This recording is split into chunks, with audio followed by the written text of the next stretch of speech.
Now, 26 days to go to the U.S. election, and both candidates are after, of course, every last vote. A Pew Research Center poll found at least 82% of white evangelicals are preparing to vote again for President Trump, which is his famous base, of course. But he also has growing support amongst non-white evangelicals. Pastor Sam Rodriguez is president of the National Hispanic Christian Leadership Conference, and here he talks to our Michelle Martin about how he once had the ear of President Obama and why now he advises President Trump. Thanks, Christiane. Pastor Sam, thank you so much for joining us once again. Thank you for having me. For those who may not remember, you've been with us before. You offered prayer at President Trump's inauguration in 2016. It was a sort of an important and powerful moment for you, but you had been connecting with and consulting with previous presidents. This is not the first sort of president that you have been close to, but this is the first time you were offered the opportunity to offer prayer at a presidential inauguration. Did you vote for President Trump? Well, you know me well enough that I won't share who I voted for. But I worked with George W. Bush, advised President Bush. I worked with President Obama for 8 years.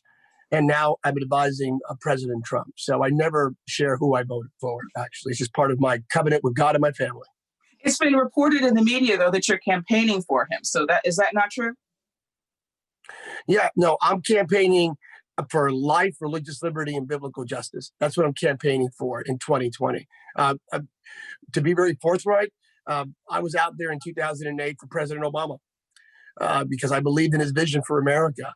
And I do believe that right now, I'm an independent, but I do believe the Democratic Party has shifted so much to the left on these issues, on life, on religious liberty, that I am compelled because of my children and my children's children to advocate policies that line up with our biblical worldview.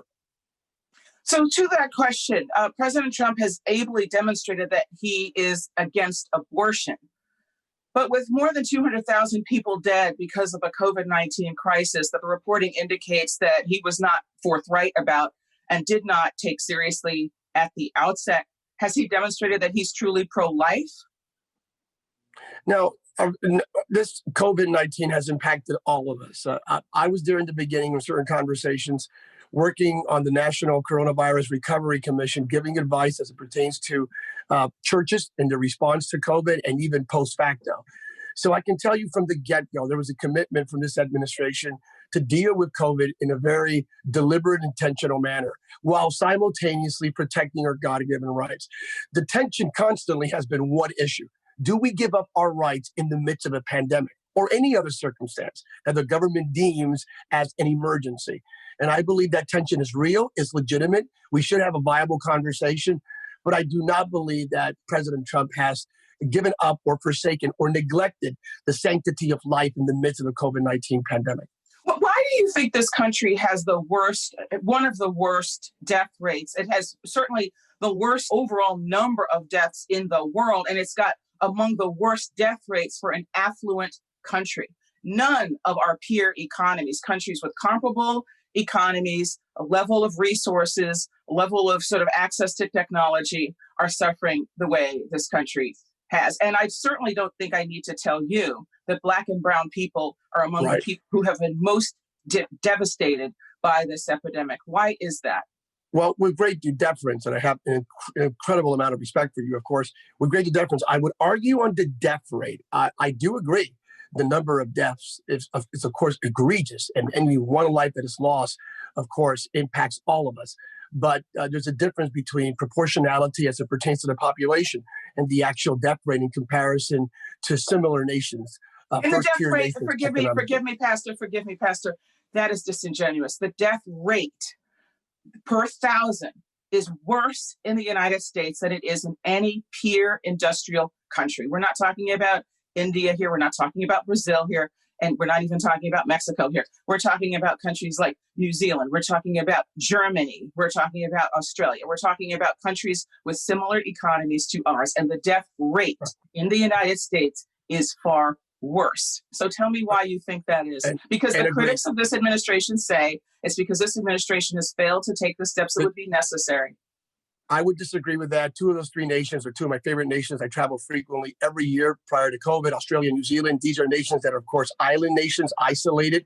So they have the luxury of being able to shut down their borders like this immediately. And they did, both Australia and New Zealand. Yesterday, I spoke to one of the major pastoral leaders in Australia discussing the COVID reality by coincidence. Now, Germany, of course, we looked at China travel as it pertains to those that already had from Wuhan the initial virus, and there was a great amount of travel going around the world.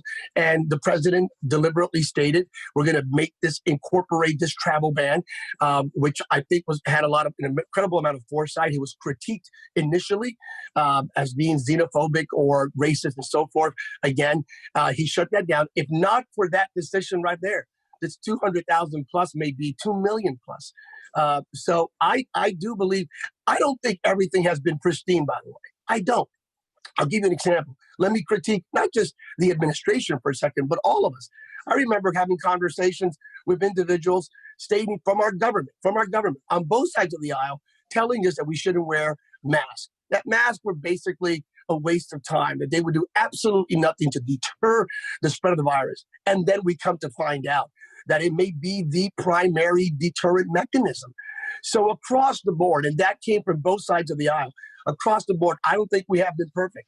At the same time, I think things could be enormously worse if not for the actions taken by this administration. Now, if this administration is willing, forgive me, Pastor Sam, if this administration is willing to tell women they can't have an abortion, why isn't it willing to tell the rest of the country they have to wear a mask?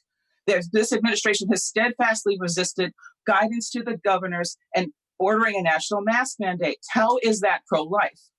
Well, there's a couple of things here. One, this administration is addressing not just abortion. I think Roe v. Wade is the law of the land. Not that I agree with it. I believe every life is precious and has sanctity value that comes from God. With that being said, this administration is basically countering late-term abortion and even post-birth abortion, i.e. the governor of Virginia. So this is not Barack Obama's 2008 abortion policy.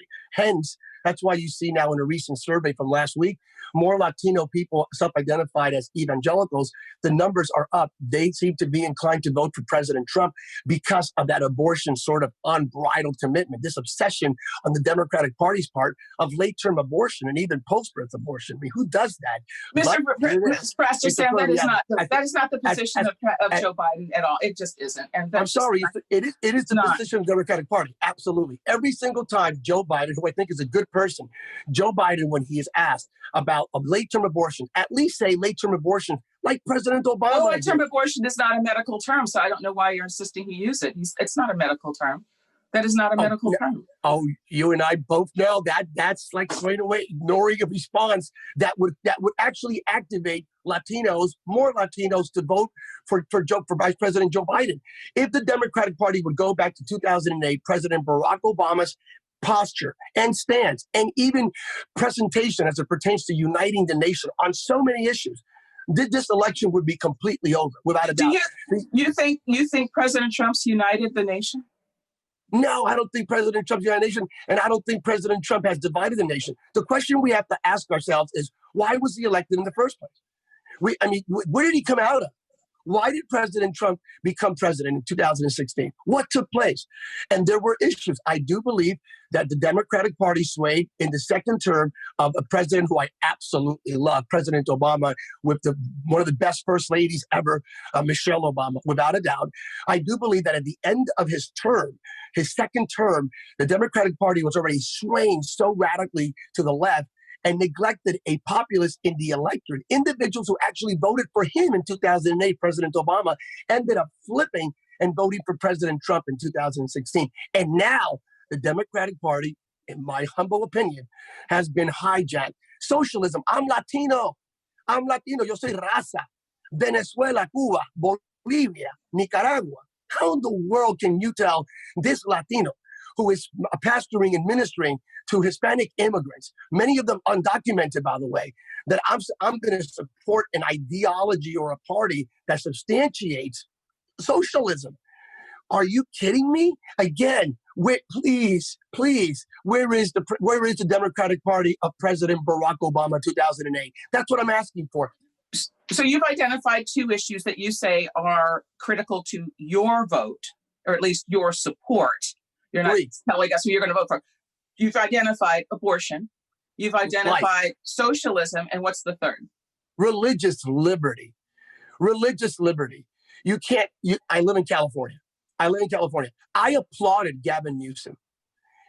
Initially, again, I'm independent. So I just want to call balls and strikes and be integral to me and my family and my faith.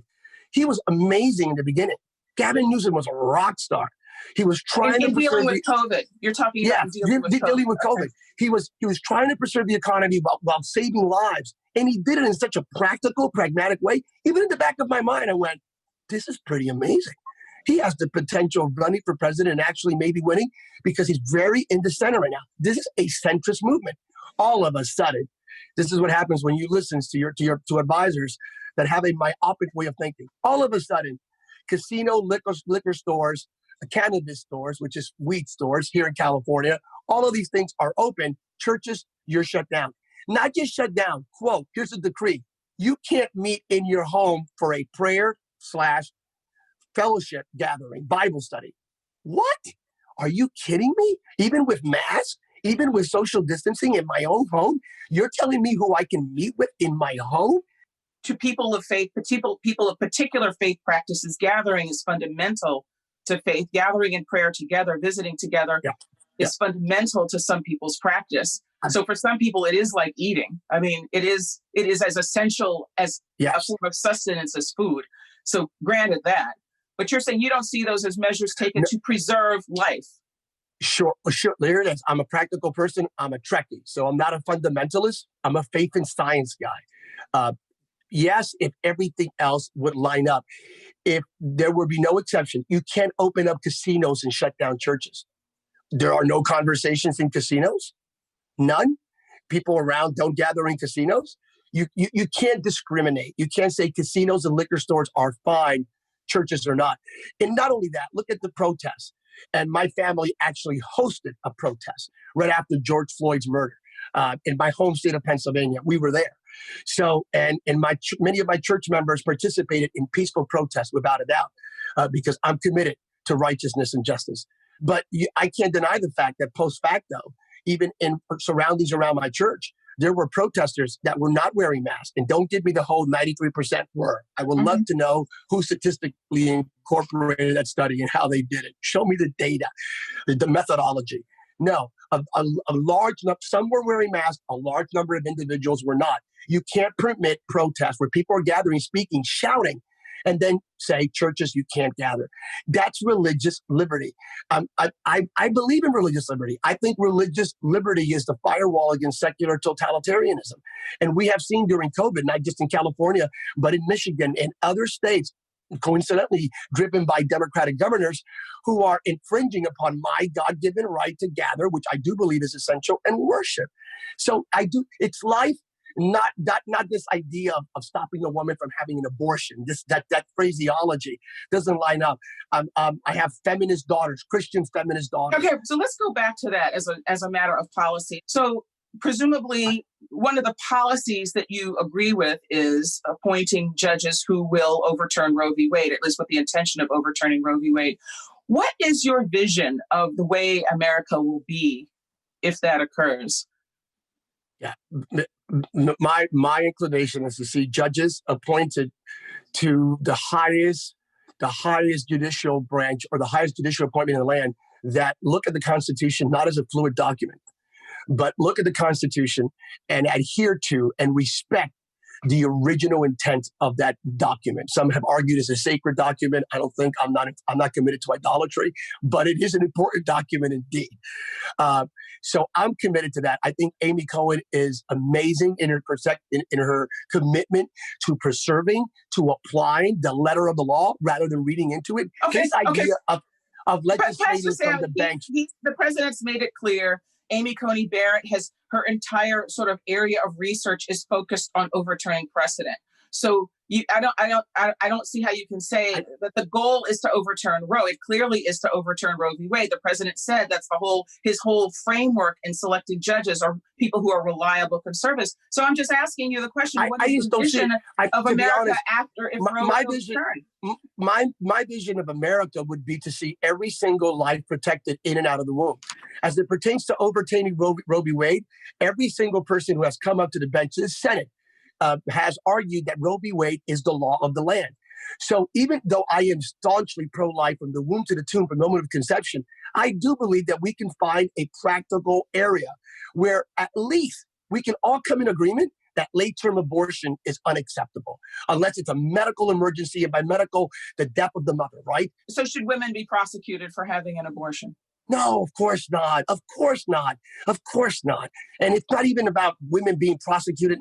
No. This idea that it's anti-women is a misnomer. Quite the opposite. That's why we're seeing millennials, even millennial young ladies, who are lining up with an ethos that is more pro-life. And that's Pew Research, not me. So Pastor Sam, obviously there's kind of a lot to talk about here.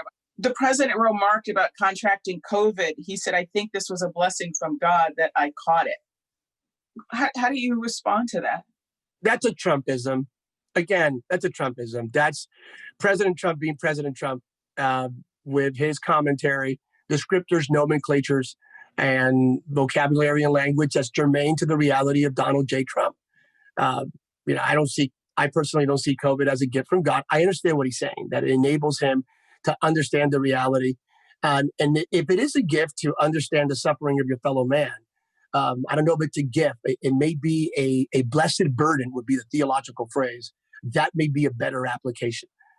But do you think he understands the suffering of his fellow human beings? I actually do. I mean, I know the man on a personal level. I've seen him become emotional.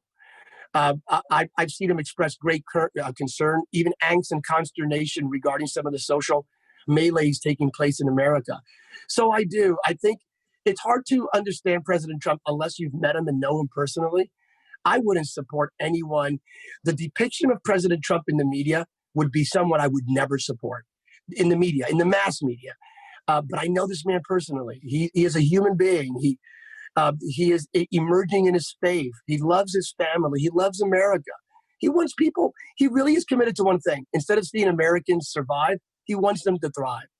And that's what he's fighting for. I don't think he does it perfectly. No president does it perfectly. But I do think his heart is in the right place. Pastor Sam Rodriguez, thank you so much for speaking with us today. Thank you.